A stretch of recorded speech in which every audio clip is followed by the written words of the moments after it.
中间方向的飞球，这一次看起来有机会吗 ？Home run！ 正中间方向最远的距离，但是动力深这个眼呢，是因为打在了铁架弹下来，没错，郭天信才接到的。但是判是判 out 啊！哎呦，是在铁架上超美技呀，被没收哦！哇，6星级，6星级。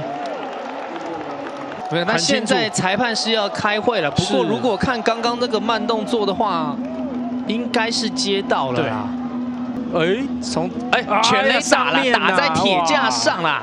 我们听到的声音没错哦。从正面看跟侧面看是不同，因为明明就有听到咚一声啊。它等于我们从上面看不到上面，打到上面那是第9轰啦，现在要裁判要改判了啦，这很明显啦。这一轰敲出来的话也是。主要就是因为打在那一个铁架上面啊，所以是全垒打。只是真的很巧的落下来的时候，刚好直接被郭天信接到，所以是一支全垒打。本季的第9轰出炉。如果他不知道的话，也只能相信自己手套的感觉哦。不管怎样，这个都是算，在日本职棒以前有所谓的这种真 play 这种镜头，从正面看真的看不出来，从正面看，因为那个角度刚好是一个直线啊，所以连。裁判第一时间也以为是全垒被接杀哈，那事实上也会造成球队当中还蛮多的问题。结果这个球是一个飞球，一垒上的跑者被骗喽。哦，这个被2垒手黄宗义骗喽。这个球其实不是打在内野的上空，结果黄宗义看一垒上的跑者陈瑞正是新人，真的是把他骗得团团转。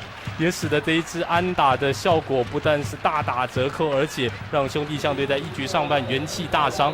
哇！透过慢动作重播，大家一定会赞叹黄宗义这个演技实在是有够厉害。我们可以看到这个球明明是打到右外野方向，但是呢，黄宗义原本是试着骗的，结果没有想到骗成，他越装越像。我们看球是落在中外野手的前面。我们可以看到黄宗一面比一面，眼睛还瞄着这个跑者，看他有没有跑过来，有没有骗成功。哇，这一个打席呢，我想陈瑞正上了一课，真的是上了一课。特别他自己本身也是内野手，未来他也有可能用这样的一个方式来制造他们守备上面的一个优势。